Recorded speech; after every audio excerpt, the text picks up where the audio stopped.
Hola, ¿qué tal? Bienvenidos a un nuevo video de Generación. Hoy, que estamos a una semana aproximadamente de las elecciones presidenciales, es bueno un poco reiterar algunos conceptos que hemos visto en el canal, pero adaptándolos a las propuestas que tienen los diferentes candidatos a la presidencia del país. Hemos estado viendo que, por ejemplo, los candidatos de la izquierda plantean o dicen que el hecho que durante el reinado del movimiento al socialismo el incremento en el salario mínimo nacional ha sido ostensible, lo cual es verdad, pero que esto ha generado hoy en día una mejoría para las familias bolivianas y hablan, bueno, en el tiempo de tal fueron 120 bolivianos y en el tiempo de tal fueron 420, hoy estamos por encima de los 2.700 y por eso tienen que ratificarnos su confianza para ser gobierno. Esto realmente muestra una visión muy parcial de lo que es la economía de nuestro país. Y si ellos mismos no entienden la visión total, es muy difícil que puedan solucionar los problemas que hoy tiene la economía. Porque la economía de una familia está fundamentada, es verdad, en los alimentos, en lo que pueden comprar para comer, pero también tienen otros gastos que son importantes, como por ejemplo el de la salud. Y el no entender que el haber dejado al país sin reservas internacionales, que haber dejado al país con escasez de dólares, que por supuesto viene del primer tema de las reservas internacionales, que el hecho de mantener subvenciones, como el caso de los hidrocarburos, que el mantener un gasto estatal elevado, como el caso de los bonos, el caso de la gran burocracia que tiene el país, que esto afecta directamente al bolsillo de los bolivianos. Si esto ellos no lo pueden entender, entonces muy difícil van a plantear soluciones. Es por eso que en anteriores videos decíamos, ¿qué puede hablar del Castillo? ¿Qué puede hablar Andrónico Rodríguez? Si plantean prácticamente lo mismo. Y mantenernos en lo mismo realmente va a originar una debacle económica en este país. Es por eso que en este video quiero que entendamos cómo algunas premisas que tienen estos candidatos, cómo vamos a mantener esto que hemos venido haciendo, aumentar el salario mínimo nacional, mantener los bonos, que también lo han planteado algunos candidatos que están por ahí en el medio, como Samuel Doria Medina y Manfred Reyes, que esto no es positivo para la economía. Los cambios tienen que ser radicales, o si no, no vamos a poder solucionar los problemas que tenemos en el país. Y vamos a empezar hablando precisamente de esto que es la economía de cada una de las familias bolivianas. Es verdad, los alimentos, como les digo, son importantes, pero también la salud.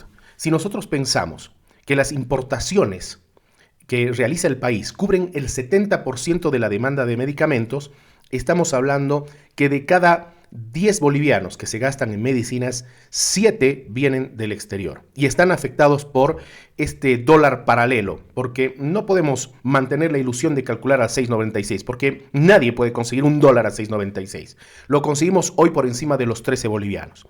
Y este mercado paralelo de los dólares afecta profundamente a la demanda de medicamentos que tiene el país. Y por supuesto, si nosotros pensamos que los medicamentos importados han tenido un incremento que va, ojo, de entre el 20 y el 200%. Algunos medicamentos han llegado a incrementarse el 200% y generalmente son los medicamentos más sensibles. Lo cierto es que este desabastecimiento de medicamentos, porque incluso se han reportado que ha habido cierres de farmacias en varias ciudades, porque no pueden aguantar precisamente un negocio que tiene que vender más barato lo que le cuesta ya mucho más caro. Lo cierto es que en el bolsillo real de una familia, salud, la compra de medicamentos, afecta al 22.7% del gasto total. A ver, vamos a ponerlo de manera clara. El total de los medicamentos que se venden en las farmacias, el 22.7% es comprado por las familias, no por instituciones a través del seguro, sino por las familias. Estamos hablando más del 20%. Es por eso que la afectación hacia el bolsillo familiar no solo viene por la compra de alimentos, que como todos sabemos se han incrementado en el mercado, sino también viene a través de los gastos en medicamentos, gastos de salud. Y si estos están afectados por la falta de dólares, no podemos pues pensar que solo aumentar el salario mínimo va a resolver estos problemas, sino que tenemos que ir a resolver problemas más importantes como la falta de dólares. Y también tenemos que hablar, por supuesto, de la escasez de combustibles, escasez de gasolina, escasez de diésel, filas, paralización del transporte. Cada hora que se demora el transporte en generar trabajo, es decir, en salir a recorrer las calles, a recorrer las rutas, esto encarece los alimentos y encarece todo lo que está sujeto a transporte, incluso el transporte urbano. Lo que queremos decir con estos dos temas es que cuando se habla de un salario mínimo nacional que se ha incrementado y que es mucho mayor que en años anteriores, no solo debemos referirnos a lo que cuesta poner comida en la mesa, sino a lo que cuesta que la familia esté sana y lo que cuesta que la familia se transporte. Imagínense, solo tomando estos dos gastos que no son de alimentos, estamos hablando de salud y transporte, estamos hablando de más del 35% del presupuesto de las familias bolivianas.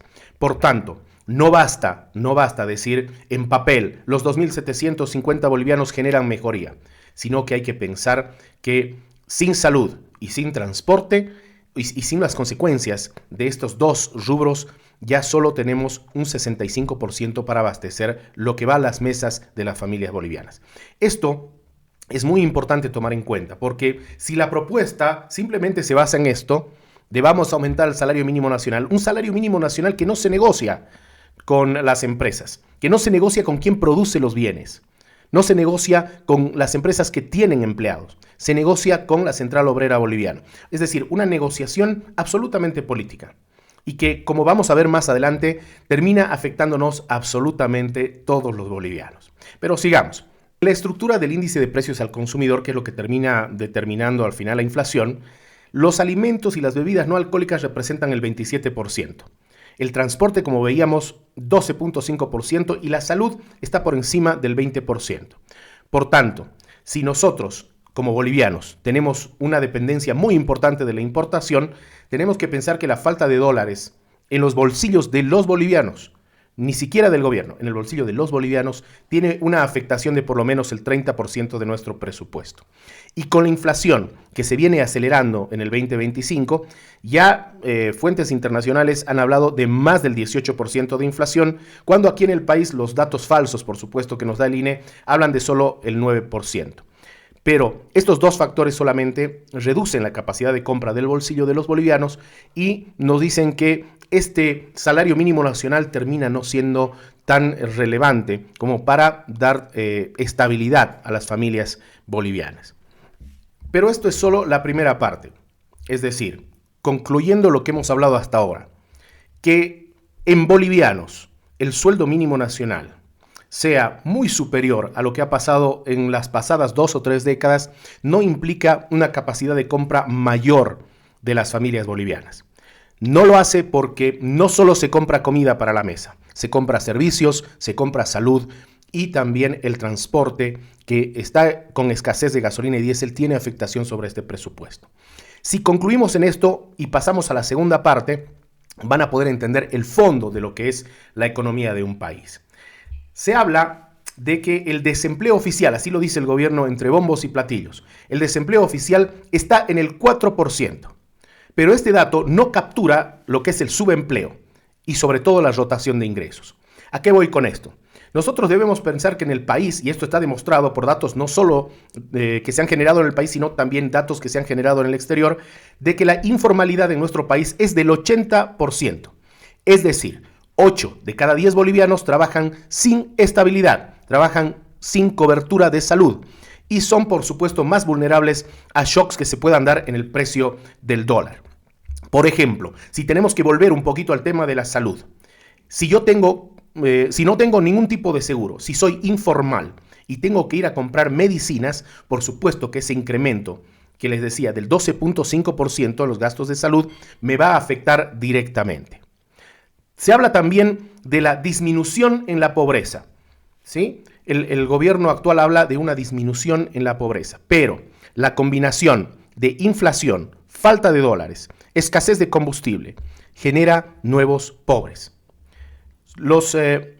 Estas 8 de cada 10 personas que son informales y que están expuestos a este incremento en los gastos son parte de los nuevos pobres. O sea que si el gobierno me habla de un 4% de pobreza, por supuesto que no le creo.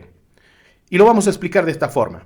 Si de cada 10 personas, 8 son informales, que pueden trabajar o no en diferentes periodos y que están afectados directamente por la falta y el encarecimiento del dólar real, entonces estamos hablando que ese 4% por supuesto que está subvalorado, debe ser muy superior. Pero vamos al tema de los formales. Perfecto, o sea, 80% de las personas en edad laboral son informales, el 20% son formales, pero de este 20%, el 45% trabaja en el sector público y solo el 55% en el privado. O sea, 8 de cada 10 son informales, 1 de cada 10 trabajan en el sector privado o son privados o son emprendedores y 1 de cada 10 trabaja para el Estado. ¿Y cómo se pagan estos sueldos? Se pagan, por supuesto, en base al salario mínimo nacional. En una economía deficitaria como la boliviana, ¿cómo se pagan estos incrementos de sueldo? Se pagan con emisión inorgánica de dinero. Va el gobierno a la impresora, imprime billetes que no tienen ningún tipo de respaldo, ni en oro y mucho menos en producción, y se hacen cargo de pagar estos sueldos. ¿Qué hace esta emisión exagerada de dinero? Genera inflación. ¿Y quién paga la inflación? Que al final de cuentas es el impuesto más importante que tenemos a nuestros ingresos. La inflación es un impuesto que lo pagamos absolutamente todos. Y generar dinero para pagar sueldos de la mitad de los formales que trabajan en el Estado termina generando inflación para todos.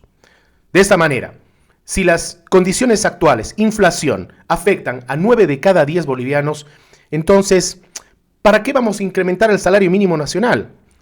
Si incrementándolo beneficiamos a 2 de cada 10, pero perjudicamos a 9 de cada 10. De tal manera que cuando los candidatos de izquierda hablen del gran beneficio que es tener un salario mínimo nacional de 2.750 bolivianos, nos debemos preguntar, ¿a quién beneficia el incremento del salario mínimo nacional? Por supuesto, a la Central Obrera Boliviana, que gana más poder político. Poder político para respaldar ¿a quién? A los que imprimen los billetes. Pero ¿quiénes se perjudican? Se perjudican 9 de cada 10 bolivianos. 8 que son informales y 1 de cada 10 que o puede quedar desempleado porque este incremento afecta, en este caso al dueño de la empresa que no puede pagar estos incrementos irracionalmente, o lo perjudica directamente a él como emprendedor, que no puede hacerse cargo de más trabajadores, que tiene una carga social mucho más importante. Y no hablemos solamente de los candidatos de izquierda, vamos a los que están ahí un poquito más al medio, y hablan que van a mantener también estas políticas o que van a mantener estos bonos. El problema, como hemos identificado en Generación, es el gasto fiscal sobredimensionado, que tiene que ver precisamente en esto, o sea, tiene que ver con la gran cantidad de empleados públicos. Imagínense, de 1 millón de personas que son formales o que están formalizadas en el sector laboral, 450.000 trabajan en el Estado. De tal manera que estos gastos inflados son los que generan este déficit que tiene el Estado, al margen, por supuesto, de los subsidios que viene pagando y de los bonos. Mantenerlos significa que estos incrementos en salario van a generar cada vez más inflación. Aparece un Samuel Doria Medina diciendo que vamos a mantener los bonos y vamos a pagar, que no se preocupen, que los ancianos... Está bien, yo no estoy en contra de los ancianos, pero primero debe tomarse en cuenta la salud y la estabilidad del país para que por unos cuantos no nos veamos perjudicados absolutamente todos.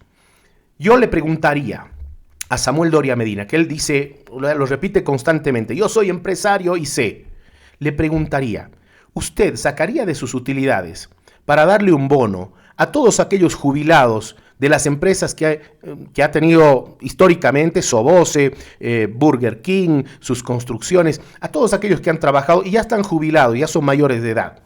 ¿Él sacaría de sus utilidades para darles una renta vitalicia a todos? Por supuesto que no. Por supuesto que no, porque si no hay utilidad que alcance. Y como lo hemos visto en Generación, la misma forma en la que se trata la economía de una familia, de una empresa, debe tratarse la del país. El país primero tiene que generar utilidad, debe gastar menos de lo que le ingresa para poder generar soluciones, para poder generar, si se quiere, excedentes. Y estos excedentes recién quizás poder repartirlos entre la población más vulnerable. ¿Por qué todos los ancianos mayores de 65 años tienen que recibir un bono? Cuando no todos están en situación de pobreza. Entonces todas esas cosas deben ser analizadas y no salir tan libremente a decir vamos a mantener los bonos y el salario mínimo, porque esto no contribuye a la solución del país. ¿Qué contribuye realmente a la solución? ¿Cómo es realmente ayudar a la gente? No es incrementando el salario mínimo nacional, es combatiendo la inflación. es generando nuevamente estabilidad económica, es generando nuevamente la posibilidad de producir, de que nuestra producción sea la que respalde la moneda que tenemos circulando en el país. Esa es la forma de solucionar estos problemas. Estamos mejor hoy que cuando Doria Medina, esto para contestarles a los candidatos de izquierda, estamos mejor hoy que en el 91 al 93 cuando Doria Medina era ministro, que el 97 al 2002 cuando Tuto fue vice y luego presidente. Les respondo a los candidatos de izquierda, estamos peor, porque hay más papel en el bolsillo, es verdad, pero ya no hay para comprar todo el alimento que necesitamos, no hay para comprar medicinas, el transporte está al borde de generar mayor costo, está al borde de generar mayor inflación. Los servicios cuestan cada vez más caro. Los bienes que son importados en un país que importa más de lo que produce son cada vez más caros. El salario real luce bien en apariencia, pero se erosiona por un dólar paralelo, se erosiona por un combustible escaso e inflación en aquellos temas que no son estrictamente alimentos. El riesgo país es cada vez mayor. Tenemos reservas que son inutilizables y están casi agotadas. Hay una brecha cambiaria que es enorme. Se habla de un 6,96 cuando el tipo de cambio está por encima de los 13 bolivianos. Subsidios que no cierran y no se justifican. Si seguimos así, ¿cómo vamos a estar en el futuro? El escenario que plantean el Fondo Monetario Internacional, que genera la prensa internacional, es realmente devastador. Si seguimos por este camino, vamos a continuar devaluando nuestra moneda, vamos a seguir generando inflación, manteniendo un gasto que es desproporcionado. La caída del poder adquisitivo del salario real va a ser cada vez menor. Eso va a hacer que la gente consuma cada vez menos, y si la gente consume menos, los productores van a producir cada vez menos y vamos a entrar no solo en un periodo de inflación, sino en un periodo de estanflación, que es inflación con desempleo. Lo cierto es que esto hay que corregir. Y la corrección viene a través de una reducción del gasto fiscal. Sé que es doloroso, sé que va a haber desempleo, pero ustedes imagínense que el país está con un cáncer severo y o lo tratamos con quimioterapia o lo dejamos morir. Si lo tratamos con quimioterapia, es verdad, va a haber incomodidad, va a haber síntomas que nos van a poner muy mal como país, pero por lo menos vamos a tender a mejorar. Si no hacemos absolutamente nada y seguimos como vamos, el país va a morir. Y esto es lo que no debemos permitir en las urnas. Debemos elegir quien plantee cambios reales, estructurales y drásticos, porque el cambio no va a venir por hacer lo mismo, ¿no? Por ahí Andrónico Rodríguez, porque es más joven que Evo Morales, cree que es cambio. No lo es, plantea absolutamente lo mismo. Eduardo del Castillo, porque es más joven y porque es capaz de insultar en los debates, cree que es cambio. No es cambio, es más de lo mismo. Y si Samuel Doria Medina y Manfred Reyes, y bueno, ni siquiera voy a hablar de Johnny Fernández, pero no plantean cambios estructurales, no van a poder resolver el problema, porque deben reducir el gasto fiscal, deben generar superávit. Ese superávit nos permitirá gestionar recursos del exterior, recursos que deberán ser utilizados en la producción, en la utilización de biotecnología que sirva para incrementar la producción por hectárea en las regiones productivas. Esa producción nos va a generar exportaciones y abastecimiento en el mercado nacional. Esas exportaciones nos van a generar dólares. Los dólares van a generar que manejemos un tipo de cambio más estable y real y que podamos por lo menos importar lo que necesitamos, como es el caso de la medicina. Vamos a permitirnos también una reducción en las subvenciones de los hidrocarburos para empezar a manejar una economía real. Eso es lo que debe pasar en nuestro país. Tenemos que dejar de cobrar impuestos, de que el Estado termine siendo una traba para aquellos que quieren exportar, que quieren producir. Menos impuestos, que la plata se mueva entre los que producen y entre los que consumen, que no vaya al Estado, que el Estado se haga cargo de lo mínimo: seguridad, justicia, salud, educación. El Estado no tiene por qué participar en la economía. Hay que privatizar las empresas que no sirven, las empresas que generan costo, y si no se las puede vender, hay que cerrarlas, porque no hacen más que erosionar la economía del país. Quien no esté dispuesto a hacer estos cambios está realmente al pedo, y no sirve su solución para este país. Busquemos eso en las urnas. Como les digo, no puedo decirles por quién votar o por quién no votar, porque no me corresponde. Y además no estoy alineado a ningún partido ni a ninguna línea política. Solo les pido que piensen antes de elegir. Ya tienen en la mesa lo que cada uno propone. Evalúenlo y vayan a las urnas con certeza, sabiendo que lo que ocurra durante los próximos 5 años es su responsabilidad. Lo que ocurre en los próximos 5 años depende de ustedes. Hemos tenido una serie de videos para poder compartir con ustedes esta información y hemos tratado de resumirla en este video. Pero si no, vaya más atrás, busque. Tenemos videos de qué es la inflación, de cómo se genera, de cómo el déficit fiscal nos lleva a un periodo inflacionario. Búsquenlos, infórmense, sepan y piensen con nosotros. Y si les gusta este contenido, denme un like y suscríbanse al canal, porque de esta manera va a seguir creciendo y vamos a seguir pensando juntos, porque esto no se acaba en las elecciones, no se acaba con este gobierno. Vamos a seguir hablando y vamos a seguir pensando y vamos a seguir criticando todo lo que haya que criticar y alabando lo que deba ser alabado, pero siempre pensando no en el discurso y no en la falacia, sino pensando en economía. Que les vaya muy bien, que tengan una elección sabia y digna y que viva Bolivia.